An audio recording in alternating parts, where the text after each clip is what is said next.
asalaamaaleykum wa rahmatulah ñu am mbégte seq ak yéen jataay bi muy jataay boo xam ne format spécial la format boo xam ne aussi rafetlu nañ ko si wàllub monde communication ñu yëngu si taskatu xibaar fii si Thiès looloo waral toujours si dynamique bi ñuy def pour wane ne adduna bi dafay dox mais également Thiès modèle la lépp lu ñuy def dañu nekk si jamono yoo xam ne yaatal dafa am solo. mais surtout li ñu si gën a neex tey notre concert Ndeye Fatou Niang bu le quotidien participer également si émission muy donc une édition spéciale mais également ñu am mbégte di dalal doomu Thiès un Sénégalais je peux même dire un Africain Mohamed El Habib Kane ñu gën ko xamee si Habib Kane tungu ne du teew ñuy nataal ci ban casquette lañ koy présenté mais li wër te wóor moom nit ñi xam nañ ne ku am ay yéene la pour Thiès mais surtout pour Sénégal président Habib Kane asalaamaaleykum ñu bàyyi la nga présenté wu mbokk internet yi nga xam ne ñoo lay suivre mais surtout auditeurs yu Sud FM yi lay déglu. Habib Kane, président réseau d'appui pour le développement de la région de Thiès, en même temps président du cadre de concertation pour le développement de la région de Thiès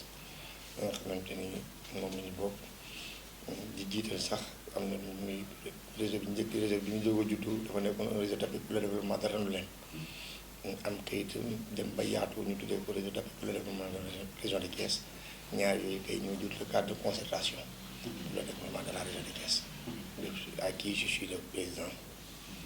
que gère quoi. Mohamed El Habib Kane mooy kan si jaar-jaar bu gaaw. Bon ma personne moom je pense que j'ai toujours décrit yàgg naa ko wax ci presse bi yàgg naa ko wax fu nekk que ni doomu Thiès daal gëmuma lu dul Thiès li ma tax tey ma dellu si ñibbi si waat toog fi bon fee liggéey ëmpul kenn ndax li ma wax rek noo mel jëmm ji muy Serigne Babacar ginnaaw yàlla yonent bi samay waajur lépp lu ma am moom la. te la ma ko ñaan it dama ne ko dimbali ma dem yóbbu ko Kees liggéey fi ko moo tax bi ma joxee dañ may jox ma ñëw sant ci Kees. voilà Ndeye Fatou Niang à vous. wax nga ko léegi yaa ngi jiite ñaari kuréel yoo xam ne ci développement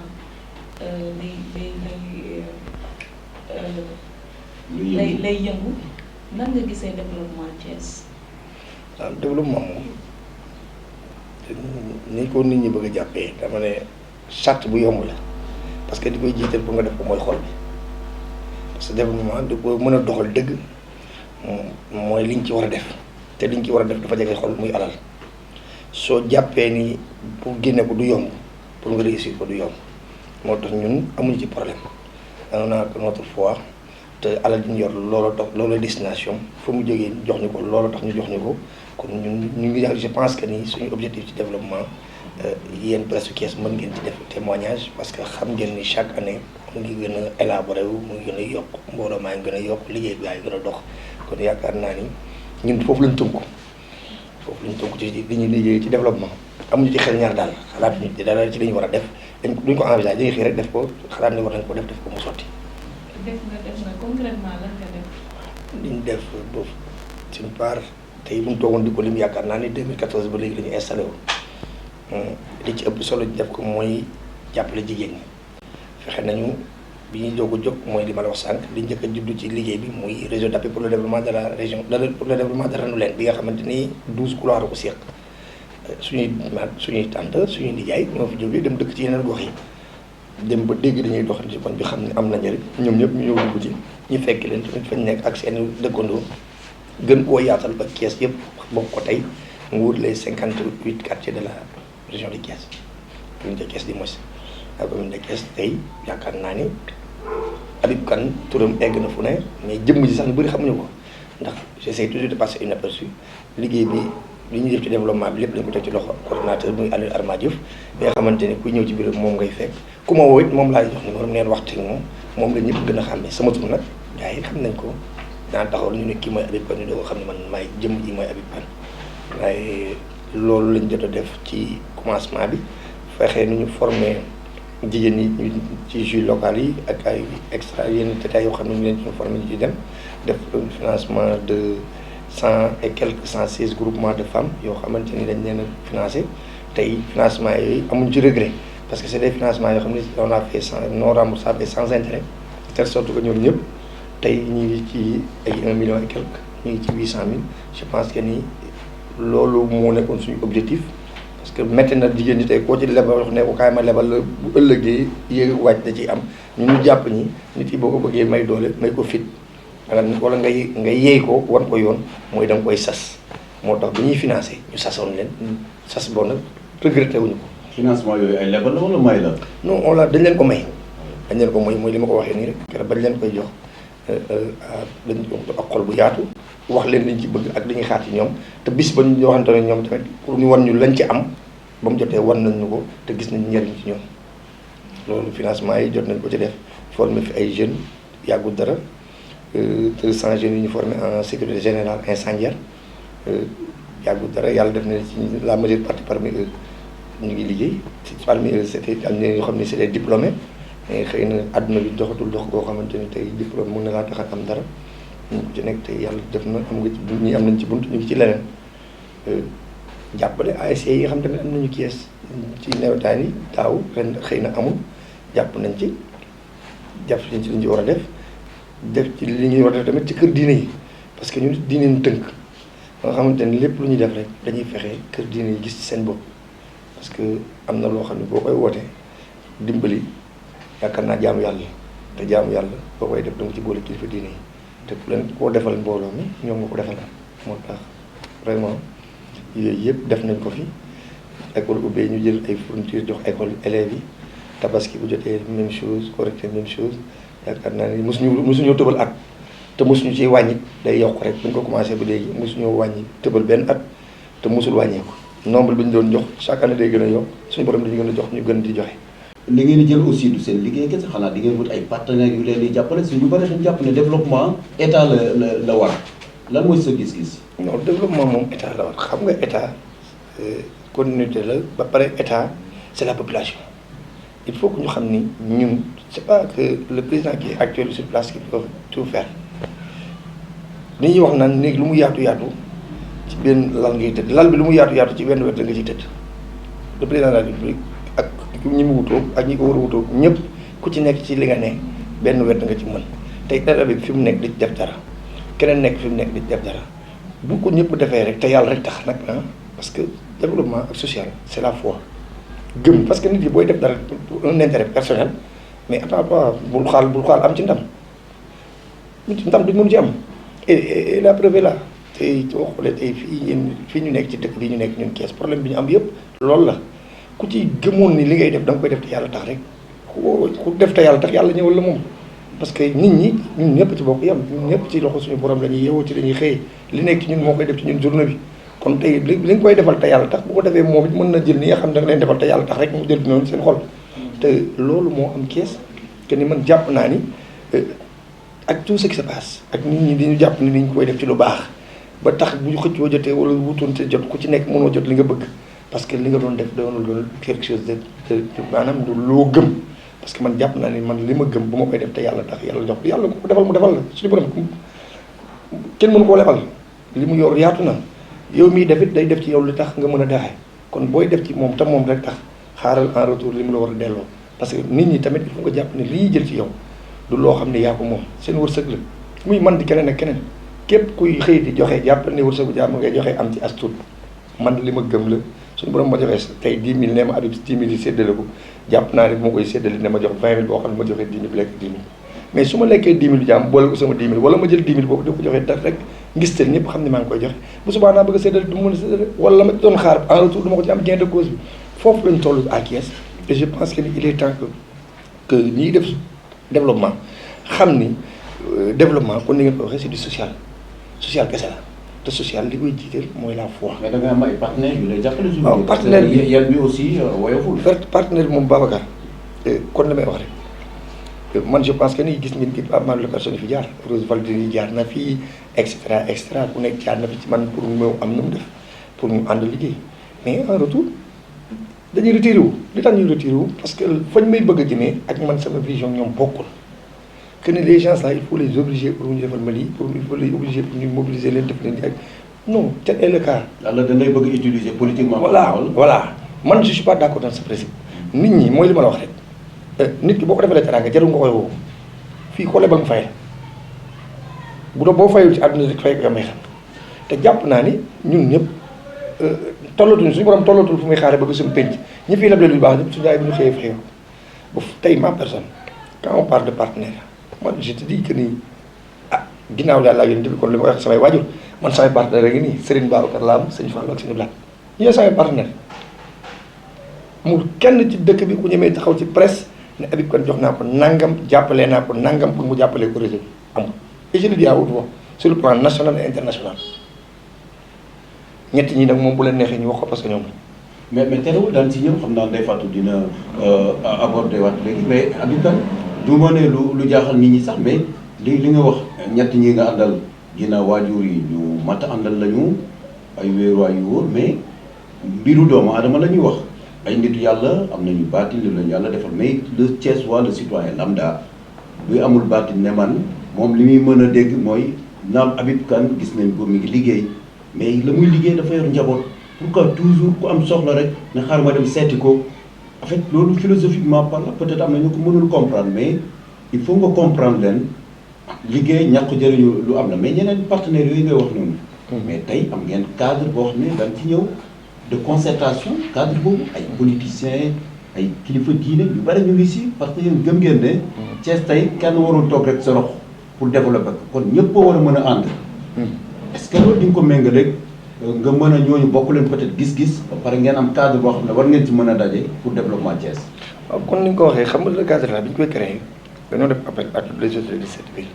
que ce soit l'opposition parti au pouvoir par le front civil ñoom ñëpp ñu toog ñu liggéey ci askan bi pour xool ñu leen jàppale mais keroog bi ñu dajaloo waxtaan ñëpp gis nañ ni la fa toogoon yaa nga fa woon ñëpp nga fa woon parti yëpp nga fa woon mais am lu ñu fa tënkoon pour xool nu ñu ko jàppalee askan bi mais ñan ñu fa toogoon di tënk ñëpp ña toogoon ci suuf matoon nañu presque 2000 ñu ci kaw matoon 20 lañu woon wala 30 te boo xoolee ba ñu fa tënkee ba wax ba pare promesse yi ñu fa amoon mais kenn def ko ci. te ñu si bari ay politiciens la. kenn def ko ci ñoom ñi nga xam ne ñëwuñu ci woon tamit te invité wu leen jàpp na ni lañ leen doon woo xëy na bu ñu leen ci wooyee c'était tout juste pour yow leen ni Habib Kane li muy créé daf leen bëgg a jiite kaw moom ci suñu borom la. kon est-ce que mën nañu wax ni cadre boobu tas na. cadre boobu bu mës a tas ndax duñ loolu nekkoon ci kaw doon toog di waxtaan pour def ay promesses moo ko téyewoon la ko téyewoon mooy lu toogoon ci suuf di xaar ndimbal te ndimbal loolu ñu doon xaar ñu ci jot. kon cadre boobu mi ngi existé ba. mu ngi existé ba léegi. mu ngi def ay ndimbal. mu ngi def ay ndimbalam ba léegi cadre bi du mës a tas. mais terewul découragé wu la nga ànd ak say góor ay nawle ngeen jël ay ku si nekk jël ay diggé wala ay engagement ngeen ñëw taxaw ne fang si kanam waa Thiès après ngeen génn fa mel ne voilà ñu si bare la ñu waxoon defatuñ ko yow boo génnee doo am kersa si engagement yooyu nga jël. waaw non engagement yi xam nga lu tax dama ci mën a am kersa parce que ñoom ku ci nekk la mu ci waroon def ba mu ko defulee man engagé wu naa def ko te wane wu ma ni mbooloo mi.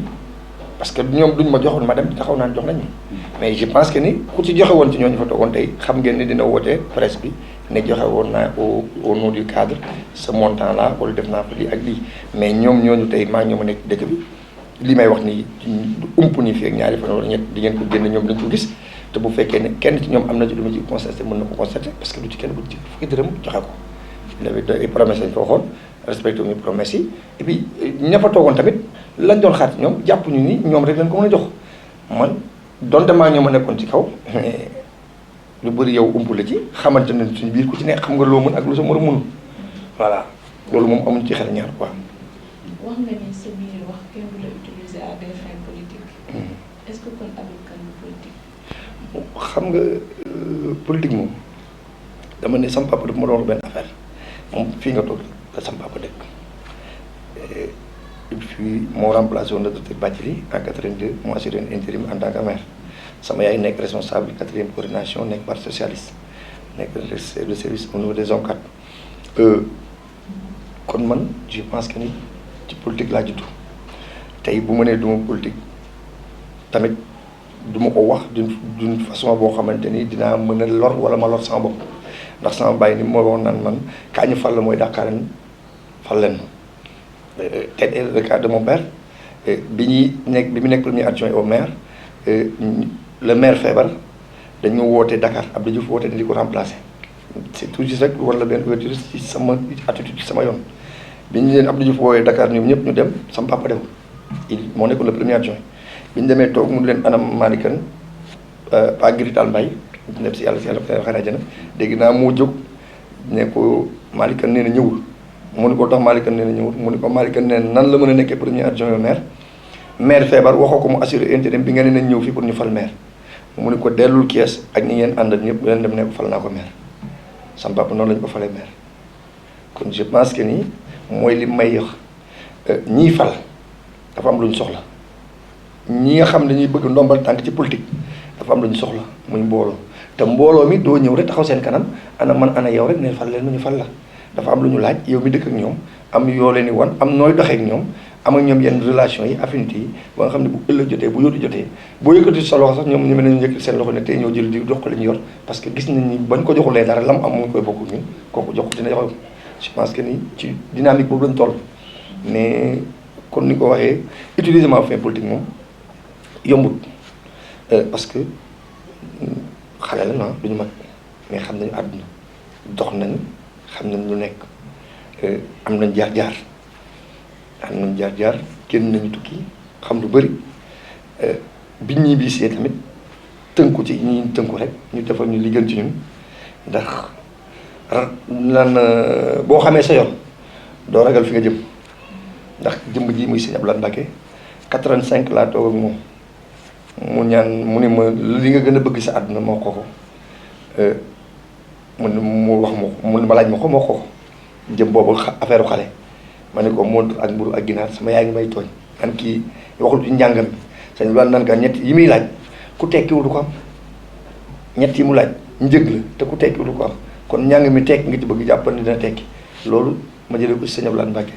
85 mu nekkoon lu ma àgg def sama xel jàpp ni njàng meeg bañ a jàngat loolu nga xam ne am naa ko ci moom ñaan googu jàpp naa dina ñëw ci sama kaw yàlla def may dem di ñafe ba 2014 ma ñëw 2011 ma ñëw ci Serigne Babacar xaburu ba toog waxtaan ak moom dénkaat ko sama bopp gën a ko waxaat li ma bëgg mu dimbali ma muy dimbali askan bi mu dimbali ma keroog muy le 5 octobre muy jour anniversaire sama anniversaire bi ma judd laa toog ak moom ci xaburoon dénk ko sama bopp mu defar ma li nga xam ne tey moo tax ñëpp mën maa xool ba may gis. waaw xam nga fan ngay milité moom day fekk rek mooy li ma la wax nga bañ a xam fi nga jëm man jàpp naa ni ñi ñuy fekki jàpp naa ni man noonu lañ ma war a fekk see ndax gënuñu ma ñeme yoon bi gënuñu ma koo xam jiital nag dina am koo gis ku ne dina am ko la jiitu ñoom nag ñoo ma njëkk ci yoon bi waaye fii ma toll nii xalaat naa romb leen waaye xalaatuma topp kenn xalaatuma loolu laal. débouché mooy yóbbu moom. yóbbu ma fan. xam nañu aussi le représenté ci dëkk bi est-ce que du question des fois foofu la. waaw xam nga jël si moom yaakaar naa ni duñ ci waxaat ndax ñu ci ëpp ci ñoom ci responsable yi ba tey ni nga naan Habib Kane mënuñu ko yóbbu fenn ci politique ndax Babacar Pascal Dione ni ma mel ak moom ump la sama diggante ak moom muy sama grand dis lépp ci man ba ku may songu rek chaque jour danaan Babacar Pascal lay àndal te du mës a dañ kenn du mës a foogale sama diggante ak moom ndax ni ma mel ak moom ndax politique boolewuñu li ñu boole man ak moom lu mbiru àdduna yàlla ñu boole ñuy ànd. kon doo non dégg di ma la wax Babacar waxuñu doole Macky doole ak gën a ko doole waaye doole Babacar Pascal moom ma ñor man. waaw mais ni mu ko waxee parce que moom. non dama ne la personne de Babacar Pascal. waaw dama ne waaw mais dama ne la yow moom ngay liggéeyal. dama ne day sortir président Macky Sall. dama ne Babacar Pascal li ma boole ak moom dama ne dafa jiitu politique parce que Babacar Pascal bi doole Macky di am c'est récent mooy bi ñëwee Thiès man ak moom Thiadiaye Dakar fa Thiès mu nekk Thiès ba 2017 muy doog a politique ñuy doog a wax ay waxi politique te politique bi ànd ma du lu ñu ànd di ko def. mais dafa ñëw Thiès maanaam jàpp ni day jàppale le président de la République à Thiès te amu fi ouverture bi ñu xañ ko bunt yu bëri ñi ko xañ ci ay doomu Thiès bokk ak ñun dëkk bi bi mu ñëwee waxtaan ci man ne ko nag ñooñu mënuñu la ko xañ parce que man mënuma fay ne ñu la koy xañ. waaw parce que ñenn ñi dañ yaakaaroon ne Thiadiaye la du yaakaar sax fa la waroon dem militer fii ak fonctionnaire la de l'État au cadre de l'administration ñu ngi ko nuyu en passant dafa waroon ñëw liggéeyal réewam ensuite après buy politique mu dem Thiès. waaw non xam nga Babacar Touré ji que ni dafay ñëw di fi liggéey. ah nit yaakaar naa ne fooy liggéey am fa jàmm am fa ay am di jàmm. Babacar Pascal buy liggéey Thiès nekk fonctionnaire am fi 10 personnes yu mu xam am ak ñoom jàmm muy 10 pères de famille yaakaar naa ne si les multiplié par 10 ça fait 100 personnes c'est un plus pour le président su ko jëlee jàppale ko Macky Sall sax ne ko man Thiès de 10 personnes yi laa fi am 10 parents famille lañu tey di wax am naa ñoom yenn affinités yoo xam ne pare nañu pour jàppale la Macky Sall mënu ko rejeté rawatina nag ñi mu ko doon seqal pour defal ko Macky Sall di ay doomu Thiès ni moom bëgg nag jàppale Macky Sall ñu bokk yoon ñooñu nekkul waroo ñëw fii jël ñi nga xam ne ñoo fi nekk pour ànd ak yow jàppale Macky Sall kon daal di gëm-gëm bi bokkul te kenn nit la ñu wutal ñoom ñëpp muy Macky Sall ki jóge ci àll bi ñëw fekk leen ñoom ñi leen tëg pour ñu jël leen yóbbu leen Macky Sall kooku jóge ci àll bi ñëw jël leen yóbbu leen ci Macky Sall c'est un plus pour eux. président Macky Sall mu bëggoon Thiès ba léegi Habib Kane amagu ko mooy ndam boobu. waaw non Macky Sall li mu bëgg Thiès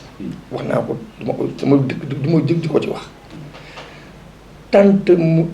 ñu ngi doxee nii ñuy doxee. maanaam ñàkk. nii ah waaye bu amee ci ñoom aller retour du leen fekk. maanaam benn bokk c'est-à-dire yaakaar ànduñu daal. opposition bi Thiès mënul jouer ak parti au pouvoir benn match boo xam ne day am aller retour mënul nekk parce que bu ko dóor du ma dóor nag parce que ñii ñuy war a jouer ñoom ñoo àndul boo dugalee équipe bu fa doon 11-11 yow 11 yi war a contre adversaire am 11 yooyu dem far équipe ba muy fa bal ku gagné. kon match su am match du am parce que problème bi mooy supporters yi nga xamante ni tey moom la opposition bi am ñoom la ñuy fay pour ñu ànd ak ñoom di leen tàccu di leen yóbbu te kooku ñu jox loolu tey ba doon askan bi tam muy le président Idrissa Seck je peux citer normalement son nom mais le président Idrissa Seck li mu am Thiès tey du lenn loo xamante ni lu dul président bi nekkoon mu nekk ak moom moo ko may da koo dooleel Ablaye Wade da ko jox li mu yor ne ko demal mu am fulla yi la ko Ablaye Wade jox mu ñëw def ko Thiès jox ko par kër mais def na une visibilité totale au niveau de la commune de Thiès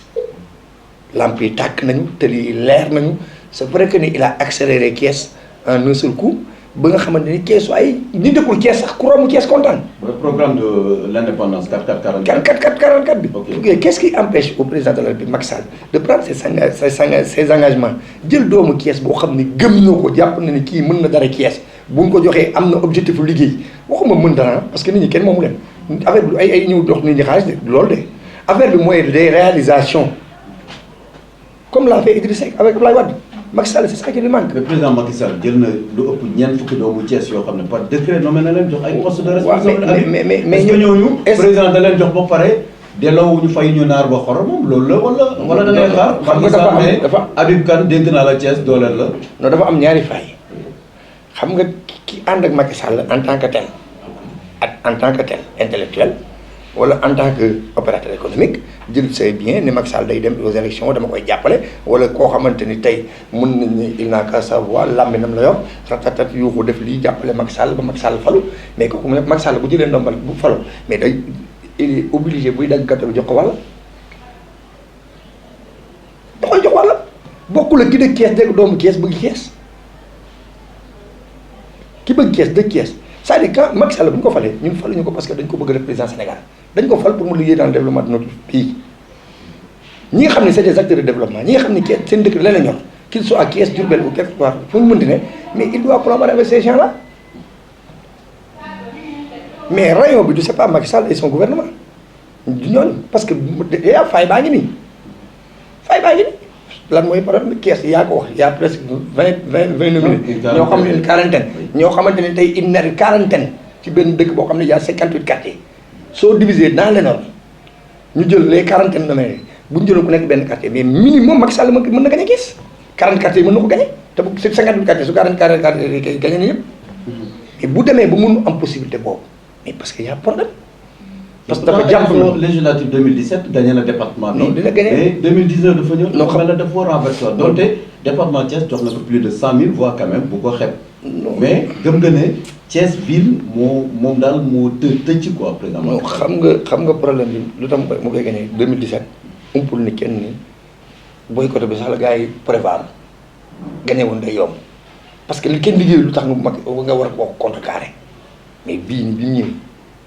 gars yi dañoo liggéey tase ak moom c'est-à-dire opposition bi bu ñu doxee ñaari pas moom il faut mu dox 100 pas. 100 pas bare na de Macky Sall aussi. non on politique là avec. non c'est pas la personne de Macky Sall. Macky Sall tey boo demee fi mu dëkk Macky Sall en tant que président de tous les Sénégalais boo demee fi mu dëkk da koy gagné. damay ak dëkk yu bari sax parce que j'ai eu à rencontrer le ministre de l'Intérieur Aly Ngouille Ndiaye ñu toog bureau mu tëdd ci photo yam mu ne ma élection bu jotee su ma tëddee sama photo bi bu résultat yi jotee Linguère damay gagné. ah oui loolu moom da ko liggéey. mu ne ma que ça soit Macky Sall que ça soit quiconque fii laay tëdd je gagne léegi qu'est-ce qui empêche aux autres yi nga xam ne ñoo nekk Thiès te nekk ci même place bi Aly Ngouille Ndiaye nekk ñu taxaw tey tëdd seen photo yi ne Macky Sall Thiès dama koy gagné. parce que liggéey ñu ko amuñu base day fàttu. wala parce que Macky moo leen dooleel. non doole bi am na doole bi xam nga kañ la am ba nga may nommé man boo may nommé pour ma wutal la dara damay xool li ma war a teg ba nga xam dama loolu tax nga jox ma ndombal tànk dama koy indi su fekkee ne loolu boo ma ko waxee man la Habib kat dinaa la tey Malick Dieng dinaa def tey ministre des finances man la mais attends monsieur le président qu'est-ce que tu attends de ma personne. Malick Kane ministre des finances. non je donne exemple exemple laay wax. c'est loolu tey su ma nee Malick dama lay def ministre des finances. en tout cas amoon nañu fi Abdoulaye Diop ministre des finances. waaw laisse-moi terminer Malick ne ko Malick yàkkamti ndax turu ministre bi pour dem jëli responsabilité boobu ñu am garde corps yor ay 4x4 ñu ne ministre la mais il a que le nom du ministre mais qu'est-ce qu'il peut rapporter le président moom mi ko nommé ministre bu dee intellectuellement mën na dem mais est-ce que le président intellectuellement lay xaar ci moom li muy xaar ci moom mooy mbooloo mi nekk ci ginnaaw te mbooloo moom bu fekkee moom amu ko lu mu yóbbul président. yaa wax léegi ni Abdoulaye Wade dafa jël Idi jox ko ay moyens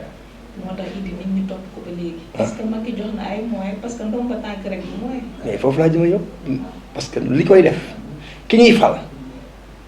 fal bu gisee ndombal tànk bañ ko jox ba fàtte li tax ñu fal ko parce que c'est pas sa personne man rek ñu fal ma amul sens li tax ñu may fal mooy jàpp naa ni Macky Sall tey bu demee ba xool ma seppi ko ba seppi ma jël ma sama xam-xam lay booye parce que président bu ne ki muy soxla mooy ki am xam-xam ba pare ci li mu lay jox xool fa nga dëkk ndax amal nga leen njariñ mu doog a ànd ak yow mais tey moom mi ñuy fal nekkul dañuy def ndombal tànk def la ministre man ni président de boo ma falee ministre te aw ma yii opportunité ci sama dëkk sama nomination mook zéro yem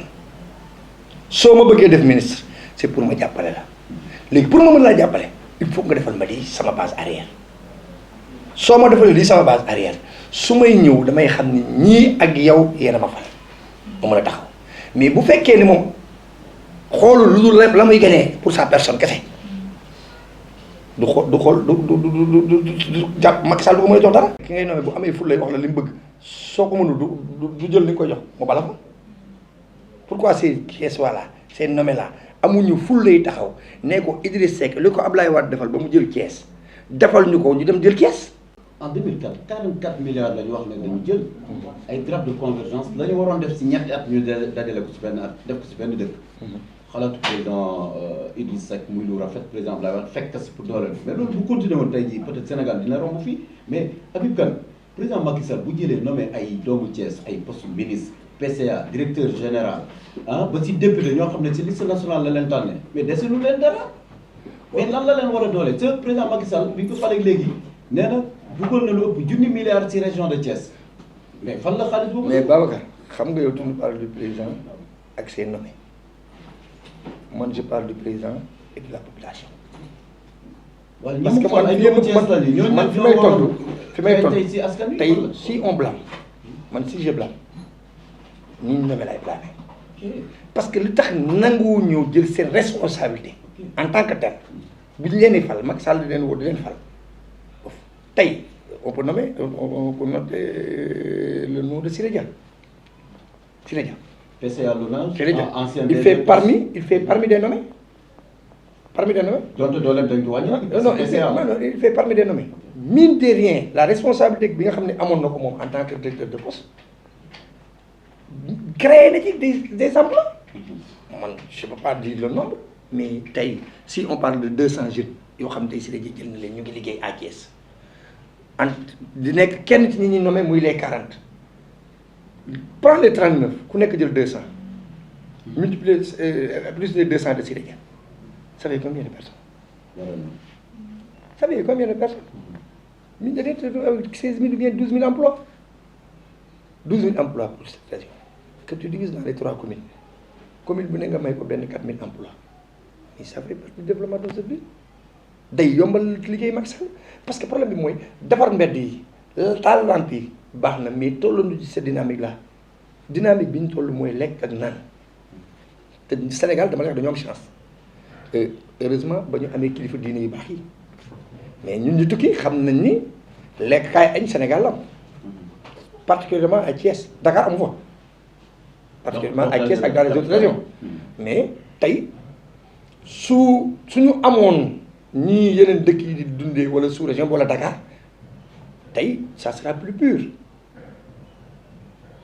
da ngay toog supposons sous région bi nii rek da ngay dem toog ay Nigéria wala kii heure añ jot ni ñu toogee nii añ plat yi ñëw ku ne jël sa plat yow nga toog sa plat ñëwul waa jël dugg añ jën daan ne la j'ai bien mangé mais loolu bu amul fii kon Sénégal benn erreur am li may wax naan parfois nga nekk xale nga dem jàngi ba wàcc war a ñibbi seen kër ànd ak sa morom dem toog seen buntu kër di waxtaan di kaf di ree sa yaay tegul cin bu sa yaay tegul cin doo toog kër kenn. mais est-ce que loolu également du photo ces hommes politiques pour ne pas dire politiciens parce que système bi la bi ñu amee indépendance ba léegi loolu ñaata présidence yi lañ toll mais ku ñëw di nga am foo def mais après ba xool dafa mel la répétition koo fal say mbokk say xarit say àndandoo sa famille politique wala jeex na sa sëriñ ak ñi nga gëm balaay sa mandat di jeex pratiquement la nga xam ne doo ko def. yaa ngi wax mais Sénégal tey jii autosuffisance alimentaire boobu mais ñu bëri ñu ngi wax ne président yi ba léegi lajj nañ si waroon nañ mën a toll tey jii nit ñi mën a dund sans ñu am ay difficultés mais Thiès par exemple daan si ñëw yow promoteur immobilier nga mais li ñu waroon fii tool yi ñu waroon sax bay léegi pratiquement waa Dakar ak ñeneen ñëpp ngi ñëw pour tabax si est-ce que bu ñu demee ba la ñu waroon bayee baykat yi amatuñ fu ñu bay loolu du jafe-jafe. non baykat yi ñàkkuñu fu ñu bayee ñu sant yàlla ci ren. ci suuf si doy am na léegi suuf si doy am na. dañuy sant suuf si doy na suuf si doy na peut-être non ñun ñi ci nekk mën nañ ci wax. ñun ñi ci nekk xam nañ ni am na. li may wax naan sant yàlla. nit du yow yor toolam ñu ñëw ñu nangu. non fa laa jëma yow Babacar sant yàlla ren parce que suñu borom def na li gën mooy que ne ren ñun ñëpp xam nañ nawet bi naat na. incha allah fii ak fan ci weer bi di nga xam ni Sénégal dund gi dina gën a yomb. dina gën a yomb et je pense que ni yàggatul dara parce que nawet moom bu naatee rek lekk gi yomb te ren ñun ñëpp sentir na ni nawet bi naat na ñun ñëpp dem ba doy ci ndox ndax y a beaucoup de dégâts loolu du ma ci mën a wax lu dul bàyyi lépp suñu loxo suñu borom gën koo gërëm ci ni mu ko doxalee ak à travers suñu sëriñ yu baax yi kilifa dinañ def ay ñaan ba nawet bi naatee noonu mais. yow daal suuf su doy pour bay am na Sénégal. mais jàpp naa ko expliquer coow suuf si Sénégal mais ba si suñuy région bi yow si biir biir bi. waaw xam nga Babacar xam nga Sénégal man lay wax sama benn xarit maa ngi ko naan kan le cas de Diender rek xam nga ñun dëkkuñu fa. Ndingler le cas de Ndingler boo xoolee tey le gars du sédiment liñ ci wax problème yi fa am xam nga damay dégg état bi naan kenn amul droit am plus de 10 hectares ñu attribuer la ko sans pour autant avoir un projet tey quand on parle d'un projet de 300 et quelques hectares ñu jël ko attribuer ko une personne mais y a un protocole ñu titre foncier bi boobu dafa am lu ko jiitu avant muy wuti titre foncier s'il n'avait pas l'avis favorable de la commune ak les chefs de village ba tax ñu mën a koo céder une délibération sur cette surface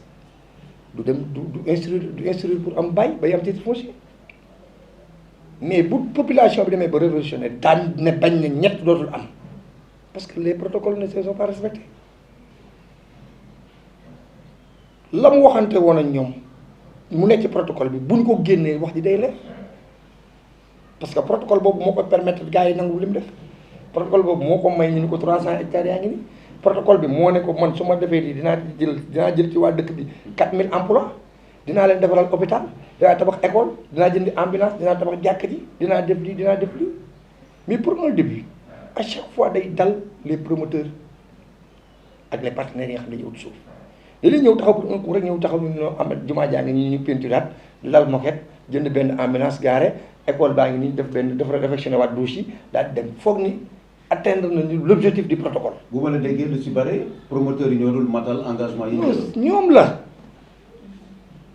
ñoom la fekk nag le protocole là bi ñu yor dañuy continuer seen procédure que les villageois restent à côté. di xaar fii à côté dans le Diobass Mbomboy. ñoo fa laa jëm amoon na benn projet. non moom laa lay wax non mais yu nangu sax la leen joxoon. xam nga boo gisee ma njëkkee foofu. parce que c'est le plus grand projet actuellement bu ñu xamante ni moo nekk. ci ëpp coow quoi. média bi te lii may wax nii damay dégg gars yi di ko wax ci télé yi maa ngi seetaan débat yi mais il faut que ñuy wax nit ñi fi mu commencé wàññi boo gis ci benn la commencé c'est pas que la personne dafa dem jël 300 hectares daf ko bàyyi daf ko titre foncier Macky Sall la ko jox non non non. dafa am fu mu war a. fi mu war a jaar bu fa jaaree dem ci administration Macky Sall da koy viser mais fi mu war a jaar su fekkee ni protocole bi respecté wul engagement yi fa mu signé woon ak ñoom protocole bi ñooñu ñooy kase protocole bi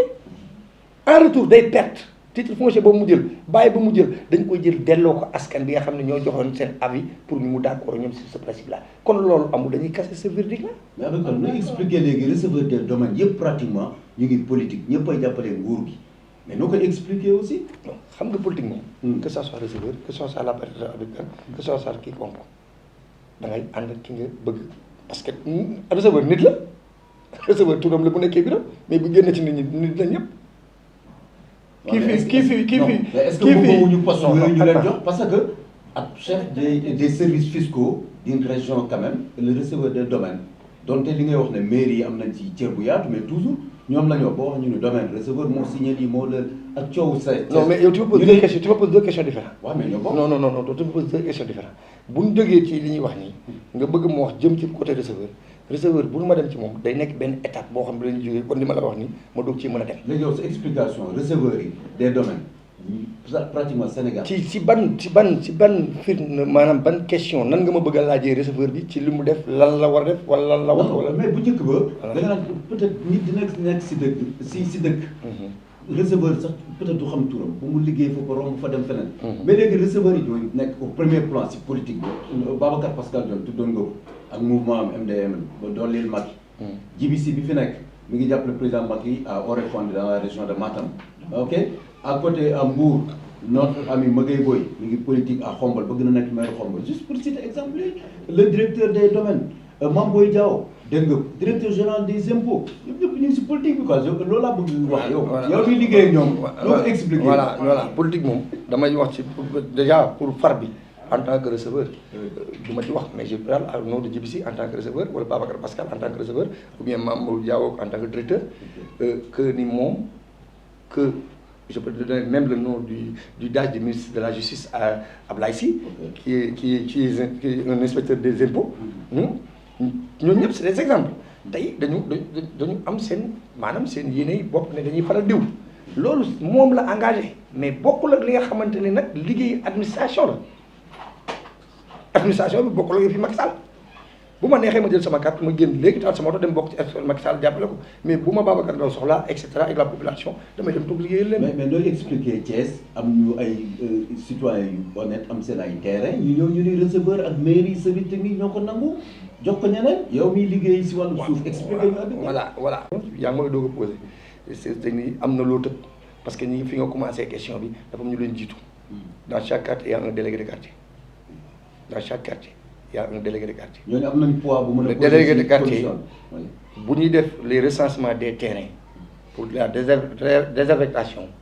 moom la ñuy jiital parce que c'est lui qui délimite moo naan bii kër ak bii yàgg nañ fi kenn tabaxu ko leen en tant que délégué de quartier mine de rien def na fa 30 ans wala 40 ans. dina ku fa jënd kër war na xam ñi ko moom. pour man suñu tey mairie ne. Babacar Ndaw en tant que citoyen tabax këram L+1 tabax am lakaloog Arma Diouf mu tabax beneen deuxième terrain bi troisième terrain bi nekk seen diggante ñu fay sotti mbalit ngeen am seen njaboot mu leer leen ne nawet jot na ñax mën na fa jóg jaan génn fa dara dugg seen kër laal seen i doom am ngeen droit dénoncer ko la mairie ne leen ñu nettoyer terrain bi la mairie su fekkee da ko war a nettoyer une fois une deuxième fois mu war ko nettoyer gisul kenn mën nañ ne demander ne nañu def la désaffectation des parcelles. yi nga xamante ni ça va yow la procédure je vais te le dire. mooy li ma la wax ni maire day demander su maire demander da koy demander supposons le préfet lay koy demander pour un début maire buy bind préfet lay bind parce que le représentant de l'État moom lay wax ne ko dañu am ay terres yu ñu gis ci àll ci biir dëkk bi yoo xam ne bu nawet jotee ay bari dañu fay tuur et cetera te bi ñu ko joxoon dañ leen ko mayoon parce que les actes administratifs les actes administration yoo xamante ni c'est bien écrit noir sur blanc que ni personne n'a pas le droit ni de vendre ni de céder sans pourtant avoir l'autorisation des chefs de service. lettre yëpp yaakaar naa loolu la ci bind képp ku jàng boo xoolee ni ko ci gis mais tey su chef maire defee loolu rapporté ko le préfet accordé ko pour un temps ne ko va voir avec les délégués de quartier ngeen def les recensements mais le délégué de quartier bu ñu ñëwee wax ak moom ne ko kër gi ko fi nekkoon mu ne non kër gii de diw ko jëndoon waaye ba mu ko jëndee ba léegi ñëwul xam na diw mi ko jëndoon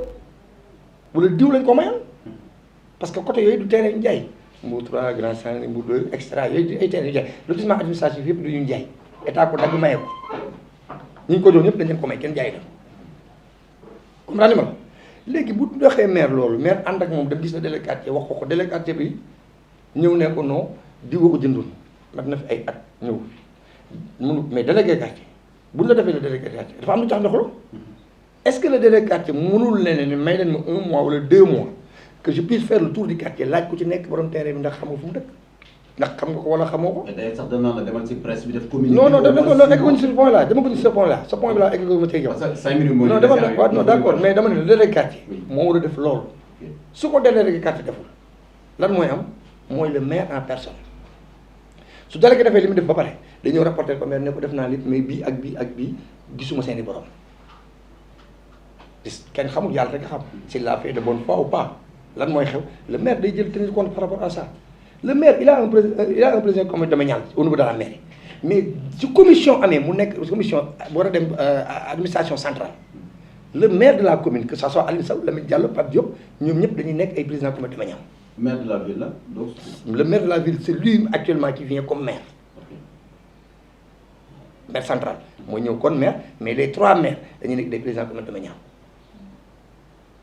bi ñu ñëwee ñu toog waxtaan autant avec l'ex-préfet qui est actuellement préfet de Dakar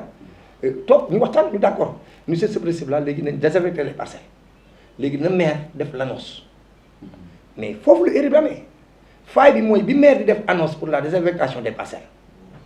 dafa waroon a wax ni ñu ngi désaffecter les parcelles yi nga xam ne kenn dëkku ci woon te ñu mayee ko képp koo xam ne bëgg nga ci kaay nga introduire une demande pour que bu ñuy désaffecter ñu mën laa réaffecter. maanaam yi ñuy nangu yoon may na leen ko mais anam bi ñu ko joxewaatee. joxe bi foofu la faay bi ne. ok faay bi mu ngi nekk ci joxe bi parce que dafa wax ñu ngi nangu mais waxul ni li ñuy nangu ñi nga xam ne ñu ngi doon déglu ñu ngi nangu ñooñu am na ñu ci bëggoon nekk bénéficiaire. parce que ñenn citoyen lambda yi dañ ne ay kilifa lañ ko joxat ay borom. falaa jëm ak yow dinaa la leeral foofu parce que buñ nee nañ ko defalee noonu ñu dem jox ko commission bi ñu d'accord annonce bi jàll na yow xam nga ne annonce bi jàll na indi nañ ko. jaar na fi mu war a jaar am na benn faille mooy maire raté na ko benn faille bi délégué de quartier raté na ko mu desaat administration centrale ñu war a toog d'accord ci ñu woo tous les services techniques toog le receveur ñëw toog le receveur il est qu'un simple rapporteur dans cette commission amul benn décision bu mu ci jël. waaw mais kayitu kër bu non laisse-moi terminer non par rapport aux désaffectations donc je te parle. que toutes les lettres yi muy joxe da ciy inclure l'arrêté préfectoral du préfet. et s'il n'avait pas cet arrêté il peut pas le faire. yan xibaar nga am ci forêt classée bi ñuy wax ne président Macky Sall signature moo si war a des Mbour 4 extension yooyu ndax am nga si ay information li ma koy informer moom mooy leen na ko dese. moom kat moom le président de la République. que ni ñi mu bàyyi kees yaakaar ne mën nañu ko jox kees bu fekkee dañ leen bëgg a dimbali waale boppam te leen rek ko dese waa kees mën ko apprécier ci mooy li ñu fi am nii muy forêt classée bi mu dem ko jox ñu ko waa kees dëkk ci.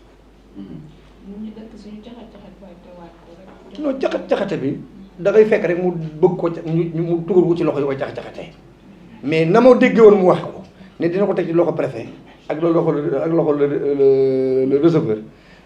que la population prend leur devant tey ne la population thiessoise prend devant instruire seeni demande d'attribution balaa ñuy joxe ces parcelles là ba nga xamante ni ëllëg bu ñu déggee jox nañu koo xamante ni bokkul woon ci ñi demande defoon des demandes ñoom ñu mën a wax mais bu ñu bàyyi ba ñu joxee terrain yi ñu naan man joxuñu ma man di parce que tamit administration c'est la communauté administration c'est des documents nit booy demander dara il faut faire une demande. est-ce que yow des fois day dootul jox terrain boo xam ne au-delà de 10 hectares préfet moo koy instruire. non mais loolu préfet commencé def Ndeye Fatou peut-être loolu leen di koy yóbbu léegi mais gis nga képp terrain bu ñu la jox terrain bu ñu la jox mu nekk domaine national même boo ci wuti bàyyi s'il y a pas l'arrêté du préfet doo xam quelle que soit la surface il te faut l'arrêté préfectoral pour nga am des documents yoo xam ne da lay mën a permettre nga am bàyyi wala titre foncier. question est claire Ndeye Fatou xam naa Thiès ban genre maire la war a mën a am bu fekkee élection dina am fii rek 2021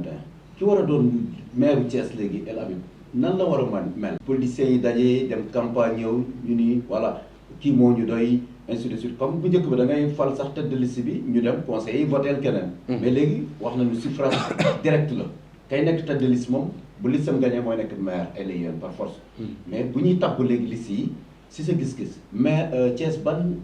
genre maire la war a soxla. wax xam nga problème bi mooy dama jàpp ni le moment bu ñi nga xam ni tey ñoo war a jiite Thiès li ma naan toujours en élection day am des phénomènes day am. maanaam ñoo xam ne kenn sóoraale. kenn sóoraale non tel le cas non xam nga ñu fi nekk ñoom ils sont là présents phénomène quand on parle phénomène mooy ku ñu gisagul man phénomène noonu laa ko jàppee parce que Macky Sall laay jël exemple bi ñu koy fal président Sénégal bi gars yi ànd ak gars yi di reyante dem Dakar di xeex ma nga ci àll Fuuta ba ñu naan daal dafa ñaari oto ñetti oto bu paanee gasoil di ma ba mu ñëwee moo fal. Sénégal yëpp kay la du Fuuta rek. xamul tax non ba mu falu xamul tax parce que li gars yi doon xaar ci ñeneen ñi yàlla ci moom la ko def te jàpp naa ni élection yi di ñëw mberteel dina am. ci élection mairie yi. dina am parce que li solide ci dëkk yëpp ci partout au Sénégal ñi nga xam ne ñoo ko yor te mën a taxaw tey mën a war wane seen bopp ñoom ñëpp dañoo toog ci biir bi jàpp seen ñàmb te nit ñi tamit ñoo moom seen i carte di nga gis ay liste yoo xam ne ci élection yi yoo xam ne xalaatoo ko woon. kon yaakaar nga ni mouvement de soutien yi am nañ chance. non dama ne loo xalaatul woon loo leen xalaatul woon ci élection yi di ngeen ko gis. le cadre de concertation pour le développement de Thiès bi Habib Kane jiite ndax xalaat nañu ngeen ciy liggéey am ab candidat ne Ndeye Fatou Niang doomu Thiès la journaliste la ku am xam-xam la bu ñu ko jiite suñu liste mu nekk maire Thiès Est parce que Cité Lamy la dëkk dina baax. en tout cas Babacar. man li may wax ci Thiès mooy dina y aura un changement. waaw dina y aura un changement dinañ fexe ba suñu dëkk ñun ñi fi dëkk gëm ko te bëgg ko dañu wut ko ñu doy ñu jiit jox leen ñu jiite ñu te dinañu ànd ak ñoom ci charte yu wóor charte yi mooy Thiès ne fait pas le Sénégal Thiès ne fait pas le Sénégal danañ tënk ak ñoom xamal leen ni la localité ne peut pas réussir sans avant l'administration centrale. On va les obliger à collaborer avec l'administration centrale pour ñu liggéey ak suñu dëkk. mais pourvu que changement boobu commencé ci administration centrale. administration centrale mais dem nañu ba ne pour dëkk Thiès nguur gu ñëw dañuy xeex ak état. alors que état en réalité li ngay wax noonu. mais moom mooy njëkk a toog xeex Thiès. mais Babacar boobu laa leen mën foofu laa jëm yow. foofu laa jëm yow que ni loolu ñun localité bi ñoo koy wuti ñun ñooy indi ñoo xamante ne buñ leen di wax li ñu leen di wax mooy que ni on est derrière vous xeex loowuñu leen xulloowuñu loolu ni ñu leen falee nañu falee ñii te li ñu leen falee ñii yaa ngi ñama ci bokk yam mooy benn liggéey muy liggéey dëkk bi Sénégal sa tekkee ci la bokk ni ñuy séddee gâteau bi di jox waa Louga wala Linguère Aly Ngouille mën a defar wala keneen ak keneen duñu ko war a séddee. Habib Kane maire de Thiès Ouest wala maire de la ville de Thiès Habib Kane ndax yaa ngi sóoraale loolu bu la waa Thiès wala ne la ñëwal jiital ñu suñu liste ndax pare nga. non loolu moom duñ ci waxagum kon li ma la wax léegi rek. Habib mais yéene nit ko aussi. non loolu sa yéene la yow xam nga ko. te au fond. non xam-xam bi mi ngi fii. xel bi macha allah yéene bi mi ngi fii. mais ndax Habib Kane pare na ndax bëgg na. non xam nga bëgg na mooy wax sànq soxna si bi ma ko laajee boo yëkkatee sa loxo ne fal leen ma tu fais avec tes propres moyens te buñ la falee li nga bëgg ngay def mais bis boo toogee say loxo xool li nga xam ne yow war na la ak askan bi ba ñoom ñu soxlaal la seen bopp bul la dénkee nga jox leen liñ moom te ñun on est dans cette dynamique bëgguñu mbëkk yëkkati suñu loxo ne jox leen ni parce que suñu moyens ñu jox loo moo ñu jot loolu ñu bëgg dañoo bëgg liñ ñuy jox nit ñi moomal ko seen bopp ñu doy leen ñu téye leen bu boobaa suñu ngor ak suñu jom danañ may ñu gën a yokk liggéey bi gën koo yaatal ba ñëpp gis seen bopp. Ndeye Fatou. wax nga léegi changement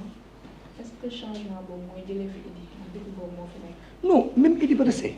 on écarte personne man écarté mu personne même Idy Bresson mais doxin bi day soppi parce que duñ leen fi tegaat muy demee nii ñun li ñu gën a intéressé rek mooy xeex bi am entre l'administration centrale et la localité de Thiès ñun cette bataille là dañu bëgg ñu reye ko durant yi nga xamante ni dañoo toll ci phase de liggéey bu ñu demee ci phase de élection yi ku mu neex nga xeex mais bu ñu nekkee ci dynamique bu liggéey ci mandat bi nañu liggéey askan bi gis seen bopp ci liggéey bi mais parce que jubóo ma ak Macky Sall wala opposition la bokk je vais pas lui tendre la main et or que Macky Sall c'est le président de tous les Sénégalais c'est lui qui pratiquement mooy joxe lépp nga ne doo jubóo moom mais boo jubóo la moom yow perto parce que tu am nga sa salaire tu es véhiculé tu as ton garde-corps am nga li nga bëgg mais il faut penser aux populations lambda ñi la fal ba tax ñëw loolu nga am ko il faut penser te ñooñu kenn mënu leen jox ko dul kii administration centrale. kon président li mu woote gouvernement union nationale bi ñuy xalaat ni yow ànd nga si. d'accord naa gis. je suis d'accord à 100% mais gouvernement bi mu woote noonu ñun moom lañ def rek mooy le cadre de concertation. moom dañ ko ci jiitu rek après moom mu wax ko et c'est notre souhait man je veux qu'il puisse avoir une réussite totale ba ñoom ñëpp ñu bokk ci jëm Idrissa Seck ñoom ñëpp ñu toog ñu waxtaan. mais cadre moom laajal na liggéey parce que sànq waxoon nañ ko engagement yi des fois daf la laaj ndax tasul nga ni non tasul mais laaj nga liggéeyaat. non ña fa toogoon. ok ña taxoon ñu créé ko. muy askan bi taxoon ñu créé ko ñu toogoon di déglu ñi nga xam ne ñoo d'accord woon ak ñoom moom man kon ni ma la waxee muy ces 20 personnes là yi nga xam ne man ci laa bokkoon yàquñu dara ca lañ doon def. est-ce que pare nga pour jàppale kenn si local benn coalition. man je m'apprête actuellement à collaborer avec li nga xam ne ñoom laa am muy le réseau d'appui pour le développement de la région de Thiès ak le cadre de concertation maintenant c'est à eux de décrire ñoom ñoo naan man nii la ñu dem ci mais c'est du benn responsable politique boo xamante ni am nga loo tax nga mën maa wax ma wax la leen nañ dem ma topp la wala ma jàpp pour wax lu la neex wala def lu la neex. Ndeye Fatou toute dernière question avant ñuy daaneel. di wax ne amoon nañu mbégte également bokk ak yow émission bi Ndeye Fatou Niang di suñu consoeur macha allah xarañ ci li muy def tooyal fii journal Le Quotidien àndul c'est que Babacar Ndaw seen émission Place de France mais tey ñu def ko édition spéciale ñëw fii si kër Mohamed El Habib Kane jiite wax na ko léegi réseau d'appui pour le développement de Thiès mais surtout cadre de concertation pour le développement de Thiès ñu àndoon si ak Thiès Info Thiès 24 ak Sen 24 TV di leen jaajëfal si liggéey bu rafet El Habib ñu bàyyi la nga tàggoo ñu jëntalu kàddu gi la. waaw di rafetlu l'invitation di remercier encore askan Sénégal remercier la population thiessoise particulièrement la commune où xam ne fi laa dëkk di gën a wax ni que nos autorités compétentes ku ci nekk mu jël ay matuwaayam ci li nga xamante ni moom la ñu bokk ba kenn bañ a gaañ kenn ñu teg ko ci une très grande transparence di def appel aussi à la population lambda que li ma wax sànq ñu dellu ci bàyyi ci xel que ni ces forêts classées là bi ñu bëgg a déclasser les parcelles là c'est pour la population sénégalaise parce que c'est un domaine national c'est pas un domaine thiessois mais domaine national la ñu wax. waaw mais si Thiès la waaw non c'est je précise quand on parle de domaine national c'est pour tous les nationalités sénégalais qui sont bénéficiaires d'une nationalité. waaw non c'est tout juste rek xam nga Babacar tey bu nee gën a yey man Thiès laa dëkk fii laa juddoo mais samay mag a ngi nii en face beneen kër fii Fouta lañ dëkk ñun on est de Fouta tey kon d'origine amul dañ naan rek ñoo bokk ñun ay Sénégal ñoo bokk lépp que pratiquement ñi nga xam ne ñoo dëkk Thiès surtout ñoom ñi nga xam ne tey bu coow amee ñoo njëkk a jóg ñoom laay wax tey que bu ñu xaar ñu naan leen dem leen instruire une demande nañu def seeni demande dem instruire ko dem déposer ko au niveau de la préfecture que le préfet moom mi nga xam ne c'est le représentant de l'État sache que ni la population thiessoise a besoin des terrains logement pour mën ci dëkk te loolu ñoom ñoo ko mën a seen bopp mais boo leen ko waxul ba affaire bi am ba sottiwaat ñu nekkaat fi di wax ça sera la même chose duñ ci bénéficier wu après day wax day dur da ngay wax ba sotti doo ci am dara mais yéen ñu nekk ci presse bi ngeen gën ci bàyyi xel kon xam ngeen ni yéen a ngi koy suivre de près ngeen gën a def appel à la population pour ñu def une demande introduire ko du ma wax ñu yóbbu maire du ma wax ñu yóbbu préfecture parce que foo waxee ni mais ki nga xamante ni moo fi nekkal état et le dernier mot lui revient que cet arrêté là moom moo koy signé pour gars yi mën a joxe terrain yi s'il reçoit les demandes balaa moo signé arrêté bi ne ne demande yi boole leen ko arrêté bi yóbbaale ko kooku loolu lay wax askanu Thiès ñoom ñëpp ñu bàyyi ci xel ñu jàppale leen ci li se remercier ñëpp remercier Armand remercier particulièrement le réseau d'appui pour le développement de la région de Thiès bi tax ni tey ñu mën maa woo ba may gis di ma ko laaj di doon nag di gërëm ñi nga xamante ni moo ñoo waral lépp muy Serigne Babacar Sy ak sëñ Mablaat mi sëñ Fallou moom sama mag bu jigéen suñu taaw moo ma boole moom ndax moom rek la bëgg moo tax ren sax ma ni sama benn xarit bii xaaral ma boole la benn nag jox la nga yóbbul ma kër Sëñ Fall kooku ma jox baax na. ci màggal bi voilà. jaajëf Aliou Kane di ko sant di ko gërëm mbokk yi moom moo doon tey suñu ganu kër ñu amoon mbégte di ko dalal c'est toujours intéressant am jotaay yu mel nii mais surtout dynamique yi nga xam ne si lañu liggéeyee jaajëfalaat bu baax soxna Ndeye Fatou Niang si disponibilité mais surtout pour la pertinence wax ko léegi ñoom Malick Dieng Armand ñu ngi lay jàppale bu baax si liggéey mais toute l'équipe technique Mounirou Mbengue NJ moom suñu sëriñ la mais ñu ngi si liggéey bu rafet macha allah ndag njëgeen bu NJ Sen 24 TV Adama Ndiaye Thiès Info ak Novay jaajëfal leen bu baax a baax Mounirou Mbengue également mbokk yi ñu ngi leen di jaajëfal jox leen dig daye si beneen jataay ak beneen invité jërë ngeen di fa salaam